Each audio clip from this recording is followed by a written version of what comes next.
So my name is Mamata, as Nick said, and I work at CARTO. And if you go to our website, what you see is this slogan that says, "Turn location data into business outcomes." And to kind of put this like cartography at CARTO into perspective, I want to talk a little bit of, do some Cartography 101, again, just to give context. But when we're talking about turning location data into business outcomes, what you can read through that is that you have raw data that you analyze, that you perform different processes on, and throughout the entire process, you're visualizing the results or presenting the final results to the end user. And again, to put cartography at CARTO into context, I'm just going to breeze through this pretty fast. So we all know as cartographers that there's there's many types of maps, but two of the main ones are reference maps and thematic maps. I'm not going to go through in detail what the differences are, but I think visually we can see. And they serve two different purposes and also are designed in different ways. And so if I had to generalize the difference between a reference map and a thematic map, I would say it's the difference between mapping a place or telling a story about a place. Okay, so now to cartography. The reason that I gave that brief overview of the map types is because at CARTO, we are doing cartography for the data layer, or what you could think of as thematic cartography. So while the reference cartography and things like that are very important, that's not what we as a company focus on from the cartographic perspective. So a lot of the things that make up cartography at our company are built into our tool set. Some of them are more visible than others. For example, we have a few different base maps that can be used in a variety of ways. We have a set of color schemes that we've developed that work well on our base maps. And our base maps, if you look at them, they're meant to display thematic data. We design color schemes because that's one of the ways that you can represent thematic data. Some of the other stuff is in the background. For example, if you're familiar with our product, CARTO Builder, you might have heard about something called Turbo CARTO. And Builder uses CARTO CSS. CARTO CSS was designed for basemap design. And so what we've done is built on top of that with something like this, Turbo CARTO, which is basically a CARTO CSS preprocessor. And what this enables is the visualization and map representation to take full advantage of the power of what you can do with CARTO. And so these things together, in addition to all of the work that everybody at our company does, all kind of comes together in the context of Builder to help build these kind of what we call location intelligence applications. Okay, so from the cartographic perspective, so we've built in all of these cartographic thinking into our tools, but there are still challenges. And so kind of going back to that first slide of a thematic map versus a reference map, we can say the exact same thing on the web. So on the left there I have one of our base maps, Voyager, and on the right is just symbolizing some Airbnb data in New York. So what we see happen is that these two things get combined. But I want to break them apart for a second. So as we all know, and as Mike just showed us too in his presentation, as you zoom into a base map, you get more and more information.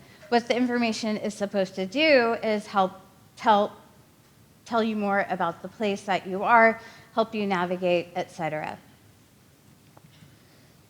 And when we put a thematic layer on top of a base map, we have some information, but as we are zooming in, we're actually not really gaining more knowledge about Airbnbs in New York, for example. We went from really huge proportional symbols down to barely being able to see some. And that's because CARTO CSS, again, was designed for basemaps. So you can do thematic cartography with CARTO CSS. We've shown that over and over. CARTO, we've adopted CARTO CSS for our raster offerings. But doing it is challenging. It's not really straightforward. And so it's actually sometimes easier to just throw all the points on a map. And even though your base map is increasing in detail, nothing is actually changing about the thematic layer on top. So we've been hearing about vector for a while now. And we had two options for how we were going to implement vector technology. We could either build off existing libraries like Mapbox.gl or the great work that Mapsen did with Tangram. But again, those were languages designed for base maps. And as we've seen, the requirements for thematic cartography are very different. And so we've been building a new vector library called CARTO VL. VL stands for Vector Library. And it is a JavaScript library. And really what I want to highlight is the awesome people that I get to work with on it first. And then second, that we've really been designing it with multi-scale thematic cartography in mind. Here are a series of highlights, and in the interest of time, I'm not going to go through each one. Really what I want to focus on are the last two there. So this new custom language, and also just because it's really cool to look through some of the stuff you can do, we can now animate points, lines, and polygons. And I have a couple examples of some of the animation, and then I want to go through and do more of a live demo of some of the other stuff. So this is a map that we made recently that is showing the spread of wildfires. And what we were doing is bringing in the data and refreshing it every day from GeoMac, and using CARTO VL, we're able to visualize over time how fires were growing. And so you can see that what's happening is, this is the Ferguson fire, and you can see how as the fire expands, because the color is showing acreage, that the previous polygon is actually the old polygon. So it's like just really cool to look at actually how fires grow. And in the past, like, I'm not really sure how I would have animated these polygons, but something like this is possible with CARTO VL. This is data that I found for wind speeds from Hurricane Michael. And you can see that we're doing a few different things. We're animating it, we're coloring it by the wind speed, and then we're also sizing the symbols by the wind speed, and then using the wind direction to drive the animation. And so actually the hurricane symbol is spinning according to the actual direction of the wind at that time. This is just another quick example of visualizing drought over, I think it was the first 6 months of 2018. And this is animating attendees to our CARTO locations in Madrid. Sorry, totally blanked on that one. And then this is like just a different kind of animation. It's actually aggregated rainfall data to counties around Houston during Hurricane Harvey.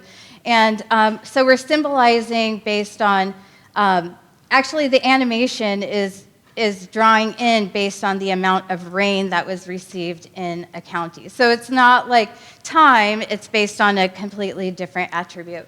In addition to that, we're applying opacity and in ways making an animated value by alpha map by pushing to the background counties with less population. Okay, so now I want to show the new powerful styling language, and forgive me because I can't see my computer. Okay, great. Maybe since I have 10, or no, I've gone 10 minutes, right? Okay. I'm wondering if I should try and unmirror this screen, or if I could just move this way. Okay, so I wanted to show a few different functionalities. This is like a little editor thing that actually, as we've been developing this, my colleagues built this for me to be able to test the different things that we're adding in. And so here I have a bunch of points, and they're trees in Vancouver. Okay, so high density of information. And you can see here that there's a few different visualization properties: width, color, stroke width, and stroke color. And we're going to just go through and kind of build off of these. So speaking of multi-scale cartography, with CARTO VL, you can do things like scale the symbology through zoom. So here what I'm doing is for the width, I've at zoom 10, I decided that I liked a point width of 1, and so I'm scaling the rest of my map to that. And you can see, too, how smooth the transitions are. And I've done a similar thing to the width of the symbol, the stroke width, sorry, except a little bit different. So I didn't want the entire symbol to scale at 10. I just wanted the size of the symbol, and then the stroke width, I wanted to scale it from 15. We can also have finer control and do multi-scale styling through zoom using zoom range. So here I'm taking the zoom range from 8 to 16. So at zooms 8 and less, I want my symbol size to be 1. At 16 and greater, I want them to be 10. And then you interpolate in between those zooms for me. And you can see, again, I've done a similar thing with the stroke width. But it's going to get cooler. Okay, so one of the things that a lot of time, especially when you have a high density of information, you want to do clustering. And this is all live, too. So you can see that what we're doing on the width here is doing actually a cluster count of the data. And since we have it in the browser, we can do that really easily. Or not really easily, but quickly. And I've set the resolution to 8, which basically means like my grid that it's clustering on. And I've used something that was never available to us in CARTO CSS, which is the square root. And this is another kind of clustering we can do. Here, it's data-driven. So I'm saying, give me, of my 16 by 16 resolution grid, give me, for the width of my symbol, I want it to be the cluster average of the diameter. So it's taking the average within that resolution and sizing my symbols according to that. Here we are, oh yes, okay, so this is similar. I wanted to, okay, so we're using the square root of the diameter, but also what I'm doing here is filtering, right, in my map. So I'm saying filter to only show the points that are, have a diameter greater than 30. So another very useful multi-scale technique. Again, other things that we haven't been able to do in CARTO CSS before. Here we're interpolating color, and sorry, it looks like really retro on here, but I'm taking the diameter, and I've defined a min and a max, and I'm asking CARTO VL, I'm providing it 3 colors and saying, you figure out the rest for me. And so this is really cool because, again, this is something we haven't been able to do in CARTO CSS. And actually doing this kind of unclassed and linear mapping is really difficult. You would have to write a ton of lines of CARTO CSS. Oops. Okay, so that's cool. So this is the previous map, except here for color, what I'm doing is I've added opacity. And my opacity is data-driven. So again, I'm taking that diameter and saying I just, I don't know, visually like figured out a good setting there. And so what's happening here is my opacity is actually set to this expression here, diameter divided by 50. Cool, right?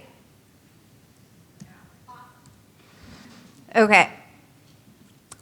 Okay, this is one of my favorites, and I'm sorry that this is so squished, and I'm sure it looks like crazy, but so we have like when you're mapping your data, say you're doing classification or anything, it's probably taking the global data set, right? And so anytime you're zooming in or zooming out of your map, like how the symbology updates is based on the global min and max of the data. But since we're working with vector, we can do really cool things since we have the data in the browser. So this is actually taking the viewport max and min, or min and max for the color, and then I did the exact same styling on the width. Okay, so it might not be clear exactly what that means, but if you look up there in the top right, you see that really big tree, right? And then once you zoom out, see this orange circle here is now the largest diameter in the viewport. And so if you keep zooming in, what you will see is your symbology is dynamically updating to only consider not the global data set, but only the data in your current viewport. So if we're thinking back to the base map as you're zooming in and getting more information about the area that you're interested in, you can think of this in the same way. Why am I interested? You know, there are certain contexts where I'm interested in all the data, but when you're looking at data this closely, it's nice to be able to compare within the area that you're interested in. Okay. And, okay, so you can do other really cool things like color like the top. This is a category attribute. Here I'm saying just color the top 5 in my data. So this is another way that we could reduce the amount of information. You can do a bivariate. So here I'm saying, look at the cluster mode. So find the most common name within the cluster and apply it a color scheme. And then you can do animations, as I showed you with some examples. So here, this is actually animating and coloring by the date that the trees were planted. And then this is the very last example I want to show you. This is bringing it together. So if we're, and this is like maybe a more simplified multi-scale example, and I'm sorry again that this is so crowded here. But basically what I'm doing is at the small scales, I'm just showing the trees, and I'm doing some zoom range on the filter, so showing different diameters of trees through zoom. And then as I zoom in, I'm changing that to, sorry, it's hard to see too, to coloring by category. And slowly what's appearing is now the diameter. And I've been able to even change my symbology, like even the opacity and the line width and everything, based on what I want to show at this zoom level while still maintaining my design through scale. Okay, so I want to say thank you. And I also really, we're aiming for a public release here really soon. But if you go to carto.com/developers, you'll see a series of guides and all that kind of stuff. And what we're doing right now is we had a series of guides for beta, and now what we're doing is revamping all of them for this public release. And so you can go in here, and this guide section will be getting more and more robust. We also have an examples section where you can go in and find a bunch of different examples and get the associated code and start playing around. Thank you.